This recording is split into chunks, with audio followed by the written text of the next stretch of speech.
Magandang araw po sa inyong lahat mga ka-online. Nagbabalik pong muli ang inyong si Papa Dudut sa panibagong episode ng Papa Dudut Stories. At ang ating channel, ayan napapanood nyo na po kami, hindi lang audio at mga graphics, kundi nakikita nyo po si Papa Dudut sa mga nakaraang araw, no? At magiging ganito na po tayo para mas feel na feel po ninyo ang interaction. May paalala po ko sa inyo, no? Yung guideline po natin para sa mga nagpo-post ng mga komento, kailangan po ay very respectful po tayo. Respetuhin po natin ang bawat isa na magkaroon po tayo ng isang magandang community, no? Na nagbibigay ng mga komento. Hindi po namin kayo pinipilit na maniwala sa ating mga kwento sapagkat kanya-kanya po tayo ng mga experiences. Maaring ang kanyang na-experience ay dahil sa hallucination o dahil nga po sa kakaibang mga hindi niya maipaliwanag.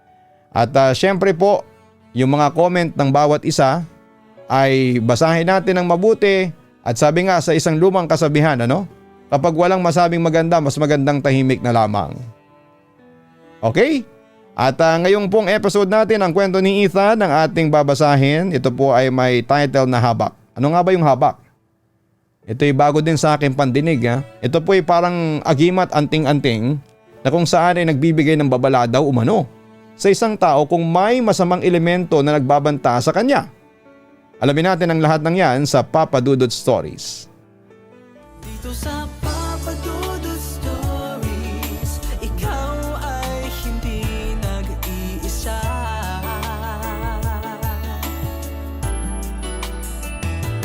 Dito sa Papa Dudut Stories, may nagmamahal sa'yo. Papa Dudut Stories.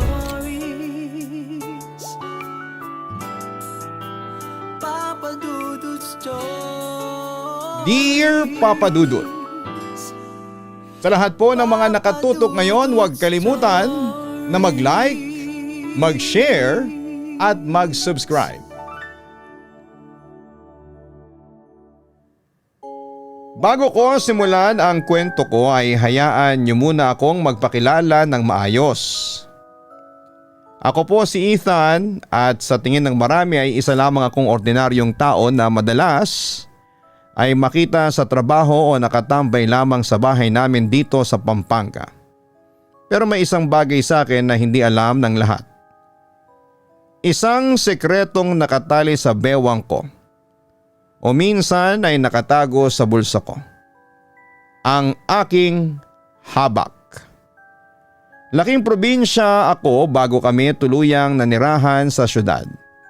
Kaya hindi na bago sa akin ang mga kwentong kababalaghan. Pero ang habak ko ay hindi lang basta kwento.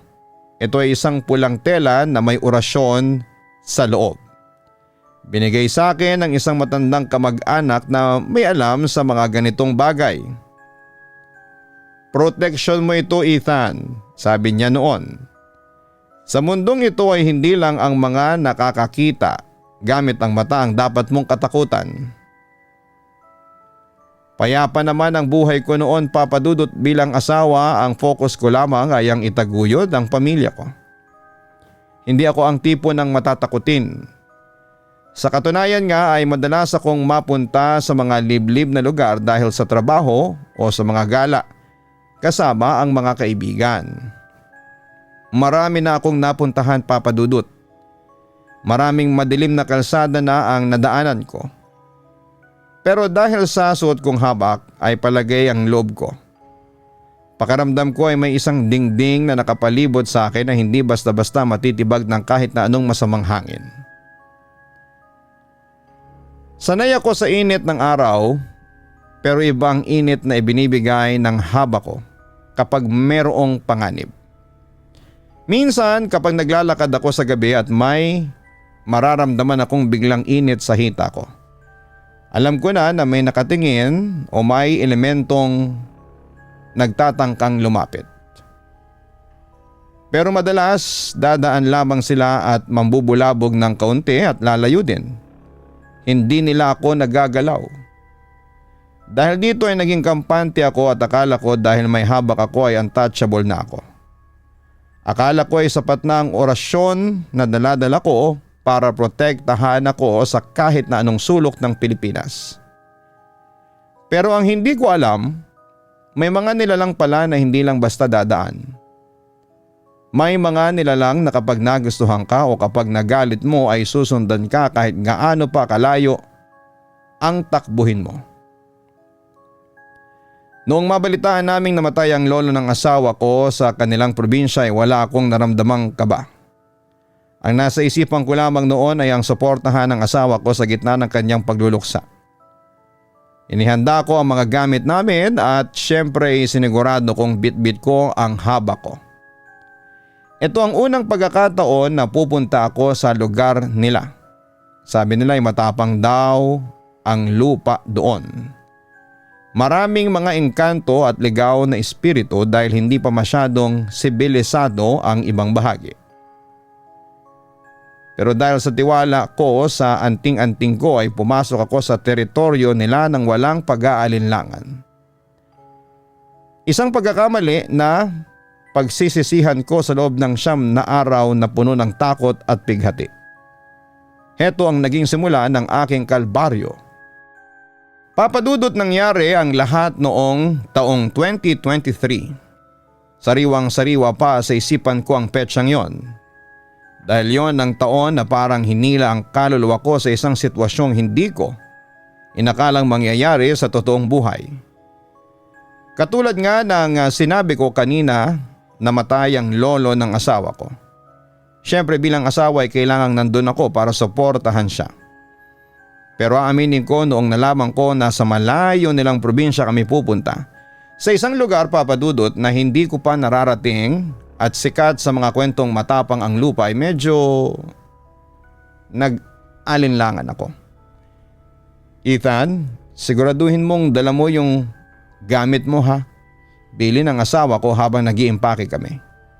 Alam niya ang tinutukoy niya, ang haba ko. Habang nag-aayos ako ng bag ay kinuha ko ang maliit na pulang tela. Hinawakan ko muna ito ng mahigpit at malamig pa siya noon. Wala pang babala. Isinuot ko ito ng maigi at tiniyak na nakadikit ito sa balat ko. Sa isipan ko ay sige na, para safe ang biyahe namin ay hindi biro. Mula Pampanga ay sumakay pa kami ng bus tapos ay lumipat sa van hanggang sa marating namin ang daungan. Habang papalayo ang sinasakyan naming bangka sa sibilisasyon at papalapit sila sa isla ng probinsya ay unti-unting nagbabago ang pakiramdam ko. Ang hangin ay hindi lang basta malamig, may kakaibang bigat ito na parang humahaplo sa bato ko. Pagbaba namin sa pantalan ay sanalubong kami ng mga kamag-anak niya. "Welcome sa probinsya, Ethan. Ngayon ka lang napadpad dito," bati nila. Ngumiti ako pero ang mga mata ko ay gumagala sa paligid. Ang mga puno rito ay naglalakihan at parang may mga matang nakamasid sa bawat dayuhan na tumatapak sa lupa nila. Naglakad kami patungo sa bahay ni na lolo. Ang kalsada ay hindi semento lahat. Mabato at napapalibutan ng makakapal na damo at matatandang puno ng akasya. Habang naglalakad ay napansin ko ang isang matandang lalaki na nakaupo sa tapat ng isang dampa. Nakatingin siya sa akin, papadudot. Hindi sa bewang ko siya nakatingin kung nasaan ang haba ko.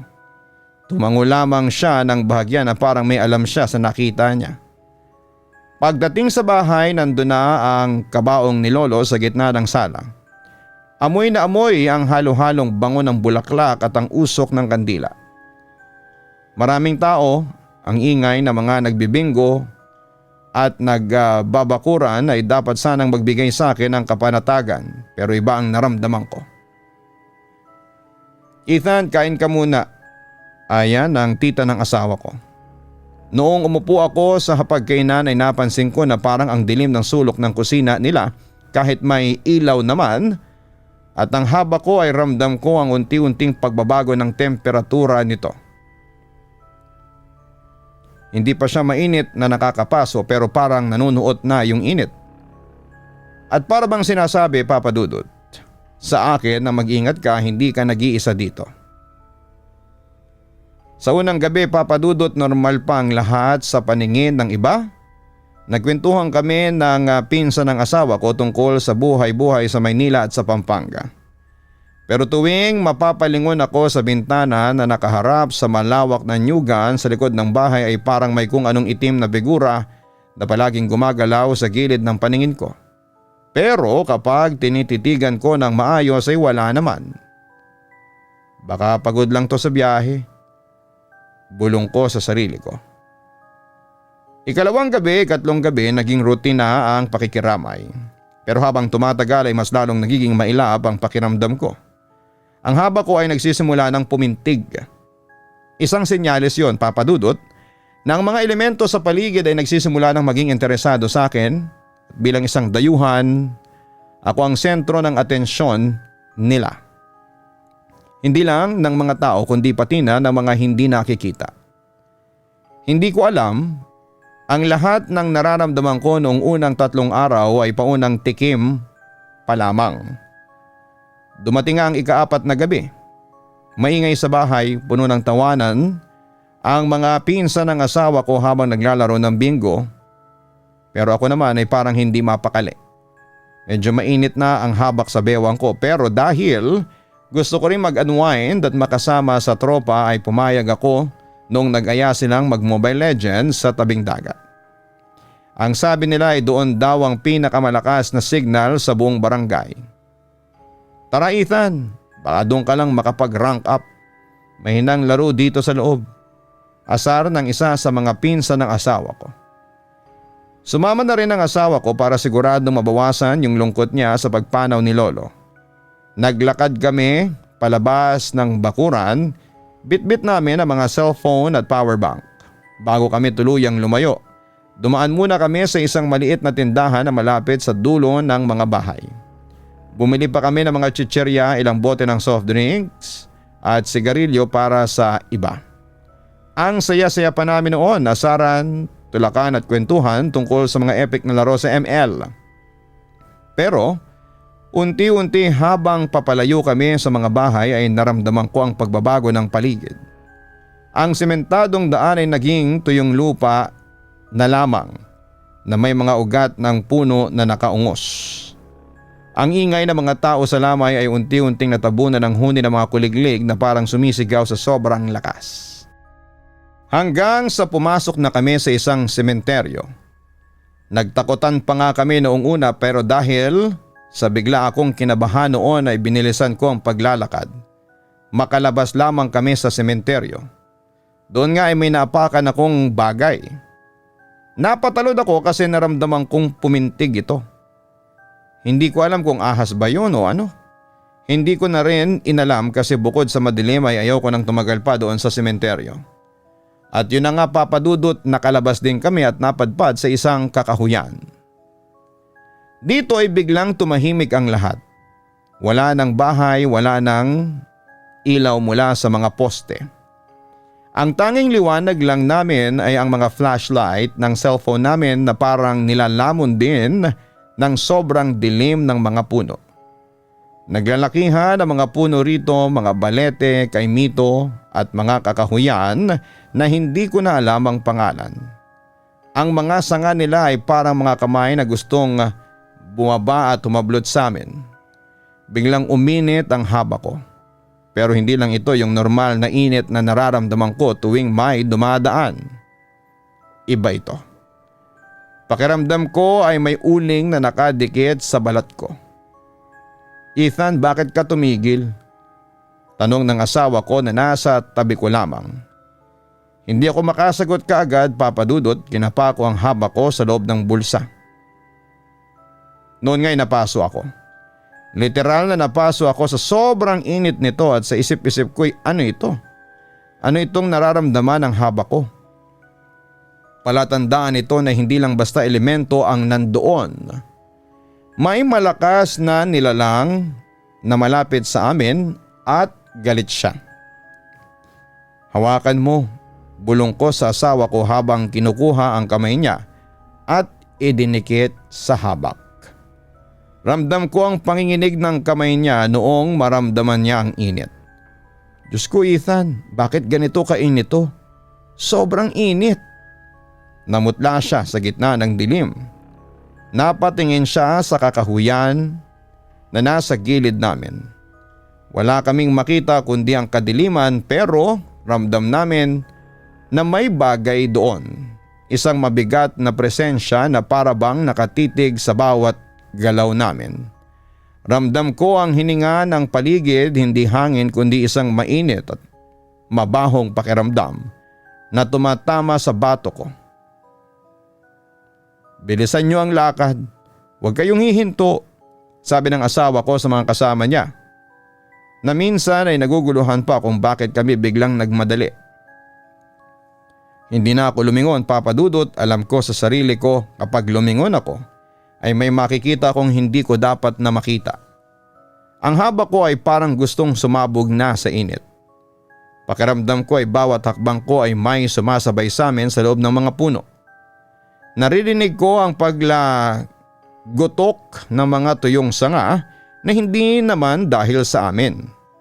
Parang may isang higante na naglalakad ng dahan-dahan sa gilid namin.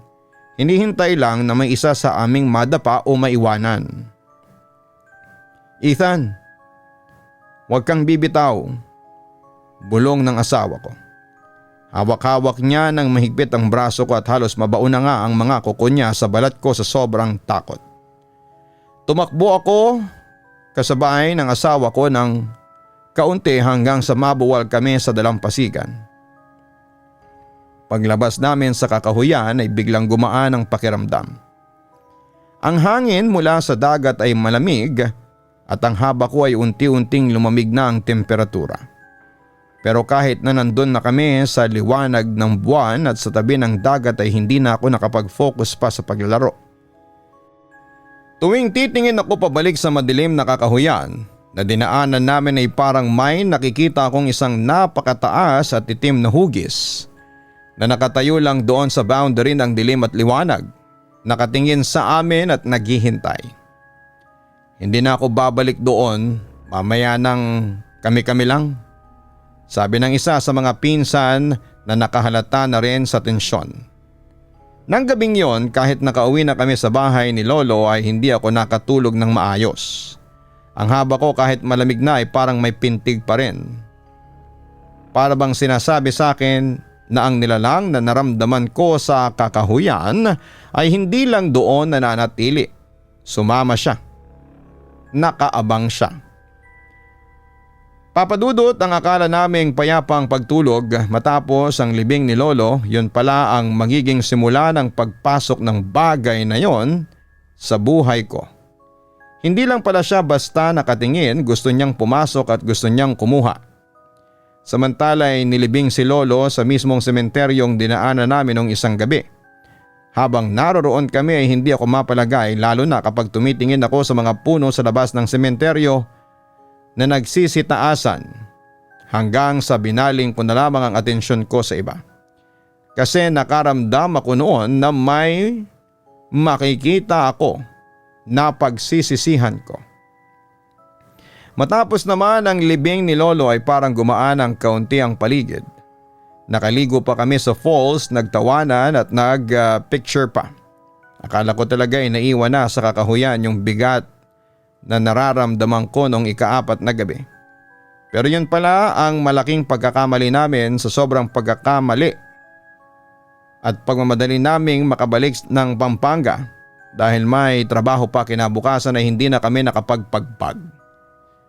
Dire-diretso kaming sumakay ng van tapos ay lumipat sa isang aircon na bus papunta sa Maynila. Ethan, matulog ka muna. Malayo pa ang biyahe. Sabi ng asawa ko habang isinasandal niya ang ulo niya sa balikat ko. Pumikit ako pero sa halip na antok ang dumating ay isang kakaibang kilabot ang gumapang sa talampakan ko paakyat sa tuhod. Ang aircon ng bus ay biglang naging parang hangin sa loob ng punerarya. Malamig na may halong amoy ng tuyong bulaklak at luma. Maya-maya, naramdaman ko na naman ang haba ko. Hindi na siya mainit na parang baga kundi pumipintig. Parang may sariling puso sa loob ng bulsa ko na kumakabog ng mabilis. Binuksan ko ang mga mata ko, tulog na ang halos lahat ng pasahero. Madilim sa loob ng bus, tanging ang mga asul na LED lights lamang sa kisame ang nagbibigay ng kaunting liwanag. Tumingin ako sa bintana, ang labas ay puro anino ng mga puno at poste ng kuryente na mabilis na lumalagpas. At doon ko siya nakita. Sa refleksyon ng salamin ng bintana ng bus ay hindi lang mukha ko ang nandun. Sa likurang bahagi ng bus, sa pinakahuling upuan kung saan madilim, ay may nakita akong isang hugis. Isang napakataas na anino na nakayuko dahil hindi siya kasya sa kisame ng bus.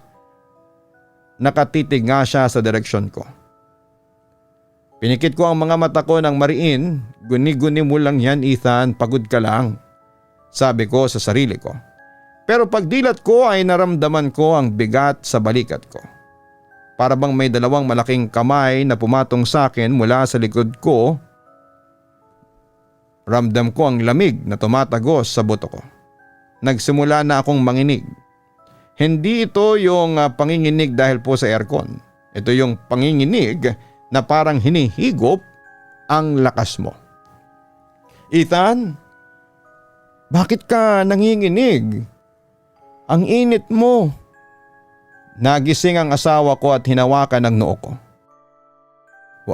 Wala to, sagot ko, pero ang boses ko ay nanginginig din. Hindi ko kayang sabihin sa kanya na may nakikita ako sa refleksyon ng bintana. Habang tumatagal ang biyahe ay lalong sumasama ang pakiramdam ko. Ang lagnat ko ay parang apoy na biglang sumiklab. Pagdating namin sa terminal sa Maynila ay halos hindi na ako makatayo. Para akong binubugbog ng kung anong puwersa na hindi ko nakikita. Kaya mo pa ba? Malapit na tayo sa Pampanga, sasakay na lang tayo ng bus ulit. Pag-aalala ng asawa ko. Sumakay kami ng huling bus pa uwi. Buong biyahe ay nakapikit lamang ako. Nagdarasal sa isipan ko, pero sa tuwing iidlip ako ng kaunti ay naririnig ko ang isang malalim na boses. Parang kaluskos ng tuyong dahon na bumubulong sa tenga ko. Sumama ako. Sumama ako. Pagbaba namin sa tapat ng subdivision namin sa Pampanga ay halos gumagapang na ako sa panghihina. Pagpasok namin sa pintuan ng bahay, imbes na makaramdam ako ng ginhawa dahil nasa home court na ako, ay mas lalo pa akong kinabahan. Kasi noong sinarado ko ang pintuan ay narinig ko ang isang malakas na kalabog sa labas ng gate. Parang may isang malaking bagay na tumalon mula sa bubong ng bus na sinakyan namin at lumapag sa harapan ng bahay namin. Anong tunog yun? Tanong ng asawa ko. Huwag mo nang pansinin, itulog na natin to, sabi ko. Pero paghiga ko sa kama ay doon ko nalaman na hindi lang pala lagnat ang kalaban ko. Dahil nung uminom ako ng gamot ay naramdaman ko na parang may humaharang sa lalamunan ko. Kinokontra ng katawan ko ang medisina at sa dilim ng kwarto namin sa may sulok malapit sa cabinet ay nakita ko ang aninong yon. Nakatayo na siya. Mas malaki, mas madilim at ramdam ko ang galit niya dahil sa mga krus na nakasabit sa pinto namin. Doon ko naisip na may inuwi ako sa sarili kong kwarto. Kinabukasan akala ko ay makakabawi na ako ng lakas kasi medyo bumaba na ang temperatura ng katawan ko. Pero noong sumapit muli ang gabi, paghiga ko pa lamang ay parang bumaba ang temperatura ng kwarto sa puntong uusok ang hininga mo. Ang asawa ko, mabilis na nakatulog sa tabi ko dahil sa pagod ng biyahe. Pero ako, heto nakatitig pa rin sa kisame at nanginginig sa lagnat na parang sinusunog ang loob ng katawan ko. Uminom ako ng gamot sa trangkaso bago humiga, pero imbes na guminhawa ay parang may kung anong sumasara sa lalamunan ko at parang may pumipigil sa gamot na gumana. At doon na nga nagsimula ang kababalaghan. Habang nakapikit ako, pero gising ang diwa ko ay naramdaman kong gumalaw ang kama. Akala ko ay tumagilid lamang ang asawa ko. Naramdaman ko ang paglubog ng kutsyon sa tabi ko. At ang init ng balat niya na dumikit sa braso ko. Ethan, gising ka pa? Bulong niya. Ang boses niya ay saktong-sakto. Yung labing, yung tono, walang pinagkaiba. Oo, ang sama talaga ng pakiramdam ko. Sagot ko nang hindi dumidilat. Halika rito, yakapin kita para mawala ang lagnat mo. Sabi niyang muli. Dito na ako kinutuban, Papa Dudut. Ang asawa ko kapag pagod yon mahimbing matulog at hindi agad nagigising. Dahan-dahan kong iminulat ang mga mata ko at nakaharap siya sa akin, nakangiti, pero sa dilim ng kwarto ay napansin ko ang isang bagay na nagpatigil ng tibok ng puso ko. Yung mga mata niya walang kislap. Parang dalawang butas lang na itim. At ang mas nakakatakot, habang siya ay nakayakap sa akin. Tumingin ako sa may pinto ng kwarto namin, nandun ang asawa ko nakatayo. Tinitingnan ako ng may pagtataka. Bitbit ang baso ng tubig. Ethan, sinong kausap mo? Tanong ng asawa ko mula sa pintuan. Agad kong nilingon yung katabi ko sa kama.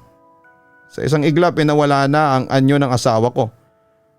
Ang yakap na naramdaman ko ay naging usok na sobrang lamig. Doon sa sulok ng kama namuo ang itim na anino. Napakalaki at halos tupiin ang sarili niya para lamang magkasya sa pagitan ng cabinet at ng kisame. Galit na galit siya. Nakita ko ang pag-alon ng itim niyang anyo na parang kumukulong aspalto. Gusto niyang lumapit sa akin ng tuluyan, pero tuwing gagawa siya ng hakbang ay napapansin ko ang haba ko na nakasabit sa headboard. Kumikislap ito ng bahagyang pula, parang may nagbabagang apoy sa loob nito. Diyos ko, bulong ko. Nandito na siya sa loob. Buong linggo ganon ang naging takbo ng buhay ko, Papa Dudut. Hindi ako makakain. Tuwing iidlip ako sa umaga o gabi ay palagi siyang nandun. Gagamitin niya ang boses ng nanay ko, ng asawa ko o kahit na mga pinsan ko sa probinsya para lamang malingat ako at hayaan siyang pumasok sa espasyo ko. May isang gabi pa na binangungot ako ng matindi. Sa panaginip ko ay nasa sementeryo daw ako nina lolo. Nakatayo ako sa harapan ng puntod niya. Bigla ngang may humila sa paa ko pababa sa lupa. Pagtingin ko, yung malaking anino na yon, hawak-hawak ang bukong-bukong ko. Sa akin ka na. Nakapatay ka. Paulit-ulit niyang sinasabi. Nagising akong sumisigaw. Ang asawa ko ay iyak ng iyak dahil hindi niya alam ang gagawin sa akin. Isang linggo na akong may lagnat at kahit na anong dasal at gamot ay tila mas lalong lumalakas ang presensya ng nilalang na yon sa katawan ko. Doon ko naisipan na hindi lang pala ito basta ligaw na espiritu. Ito yung nilalang na nagbabantay sa kakahuyan na dinaanan namin. At dahil sa isang pagkakamali ko sa sementeryo na hanggang ngayon, ay pala isipan pa rin kung ano ay itinuring niya akong kabayaran. Kung may albularyo lang sana kaming kakilala ng mga oras na yon ay baka nakita niya kung gaano kaitim ang aura ng kwarto namin. Baka nahuli niya yung nilalang bago pa ito tuluyang sumubok na pumasok sa akin sa huling pagkakataon. Papa Dudut, dumating ang ika-8 araw, pagod na ang katawan ko noon dahil sa mataas pa rin na lagnat. Yung tibok ng puso ko ay parang nanghihina. Samantala, kahit na pagpikit ng mata ay parang mabigat na trabaho para sa akin. Ang asawa ko naman ay halos hindi na rin nakakatulog sa pag-aalaga sa akin at sa pagbabantay sa mga kakaibang ingay sa loob ng bahay. Tanghali ang tapat noon, pero ang kwarto namin ay parang laging dapit hapon ng kadiliman. Nakahiga ako at sa sobrang panghihinay unti-unting lumulutang ang pakiramdam ko. Biglang nagiba ang paningin ko, Papa Dudut. Nakikita ko ang sarili ko. Nakatayo ako sa gilid ng kama at nakita ko ang sarili kong katawan na nakahiga, namumutla, pawisan at mukhang bangkay na hindi mailibing-libing. Eksakto ang pwesto ko, pati yung tissue na nasa tabi ng unan ko ay nandoon. Ganon na ganon ang sitwasyon sa loob ng kwarto pero may kakaibang katahimikan. Yung tipong kahit hininga ko ay hindi ko na marinig. Biglang sa may paanan ng kama ko ay may sumulpot na isang liwanag. Hindi siya masakit sa mata ko, parang bumbilya lamang na unti-unting lumiliwanag sa gitna ng kadiliman. Mula sa liwanag na yon ay lumabas ang isang batang lalaki. Mukha siyang 7 o 8 taon. May isang itsura niya, nakasuot ng puting kamiseta. Lumapit siya sa akin. Doon sa diwa ko na nakatayo at inawakan ang kamay ko. Ang lamig ng kamay niya pero hindi nakakatakot. Parang nawala lahat ng bigat sa dibdib ko noong mahawakan niya ako. Tumingin siya ng diretsyo sa mga mata ko at bumulong. Nakapatay ka sa sementeryo kung saan nilibing si Lolo. Nanigas ako. Anong napatay ko, tanong ko sa kanya pero hindi lumalabas ang boses ko. Bago pa siya makasagot ay may lumabas na isang babae mula rin sa liwanag, Papa Dudut. Maganda siya, mahaba ang buhok at may napakaamo muka. Nginitian niya ako, yung ngiting parang nanay na sinasabing tahana at okay na ang lahat. Lumapit siya sa bata at hinawakan ang balikat nito. Tumingin silang dalawa sa akin sabay nagsabing tapos na.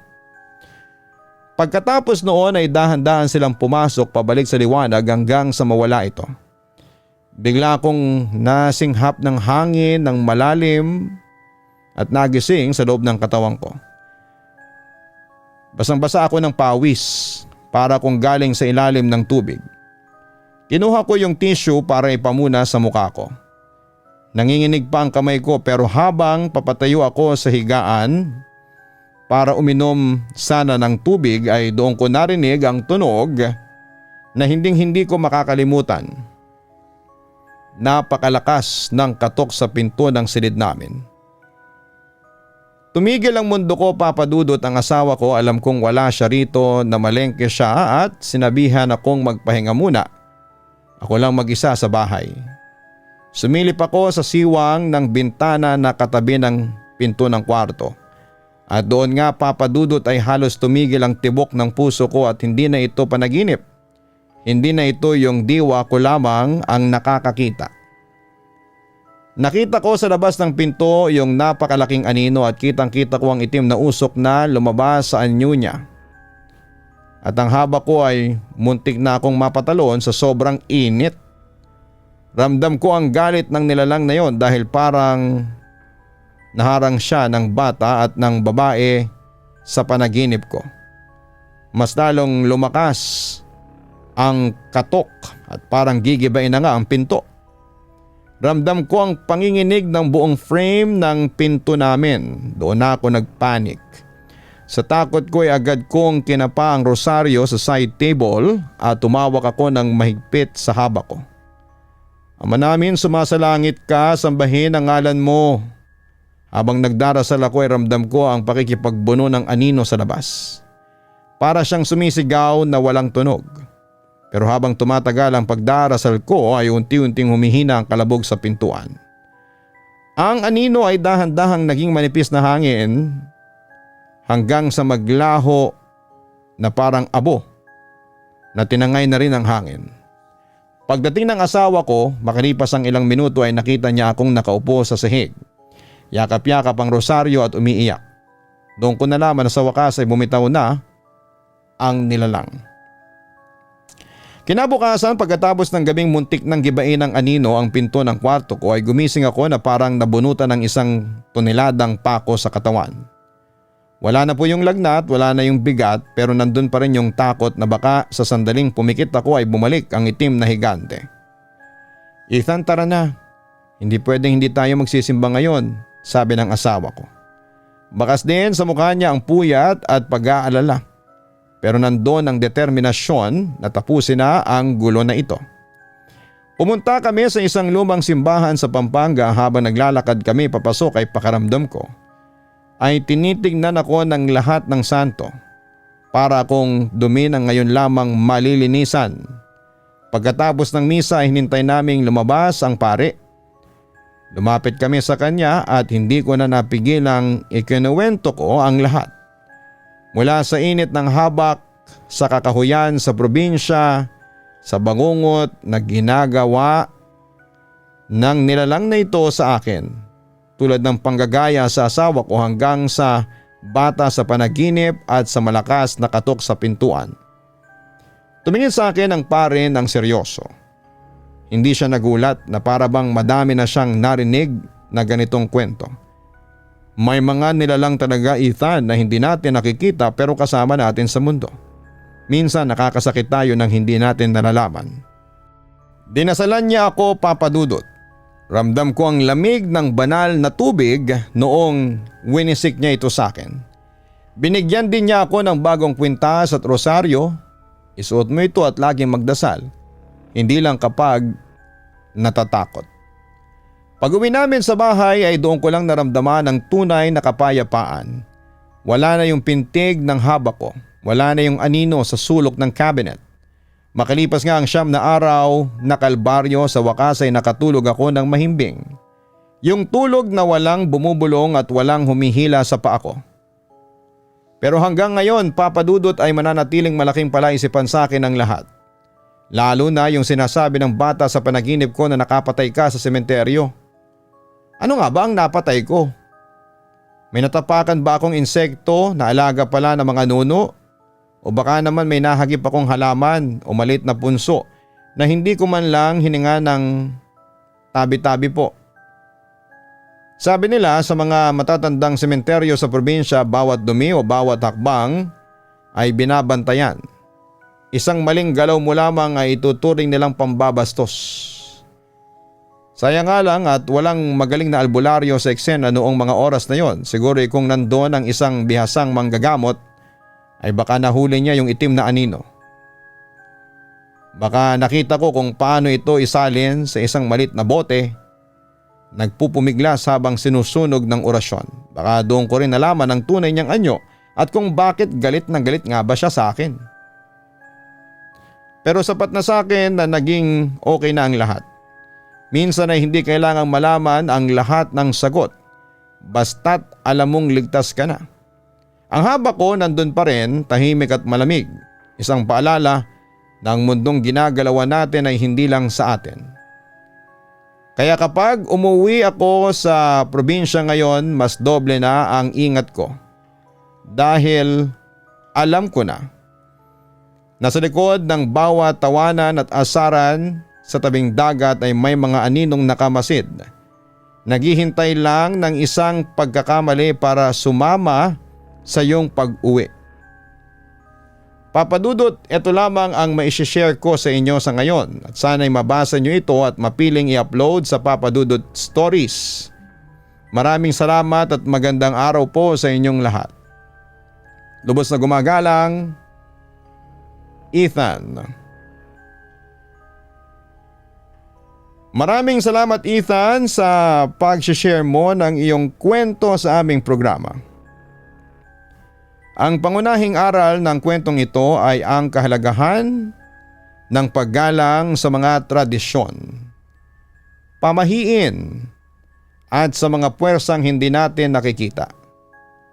Lalo na kapag tayo ay dayuhan sa isang lugar.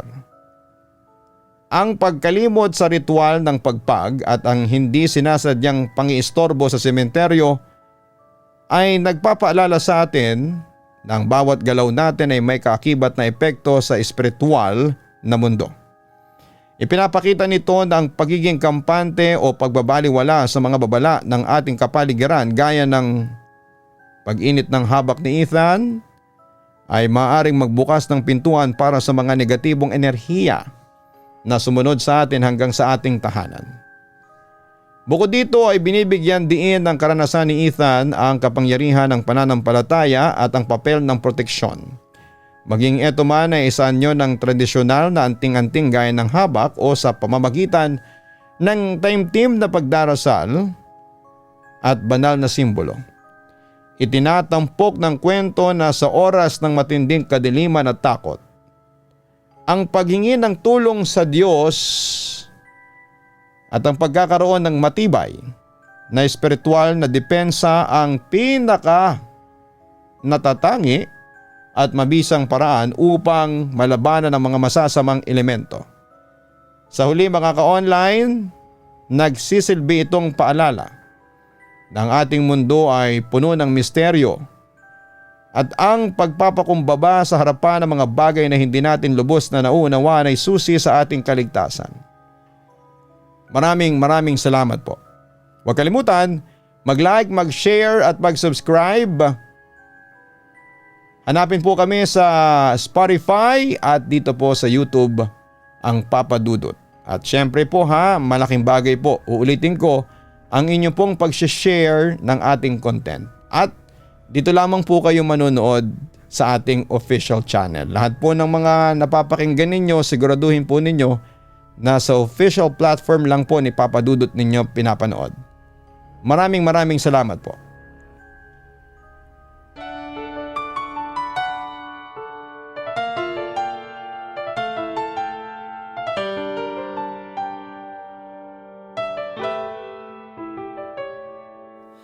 Ang buhay ay mahiwaga, laging may lungkot at saya. Sa Papa Dudut Stories, laging may karamay ka.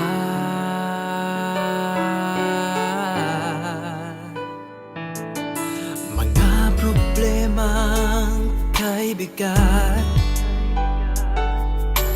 dito ay pakikinggan ka.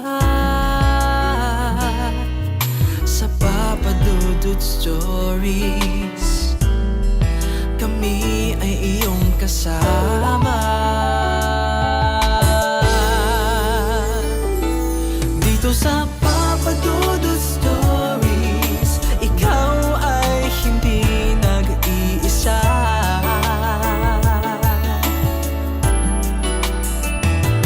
Dito sa Papa Dudut Stories, may nagmamahal sa'yo. Papa Dudut Stories, Papa Dudut Stories, Papa Dudut Stories.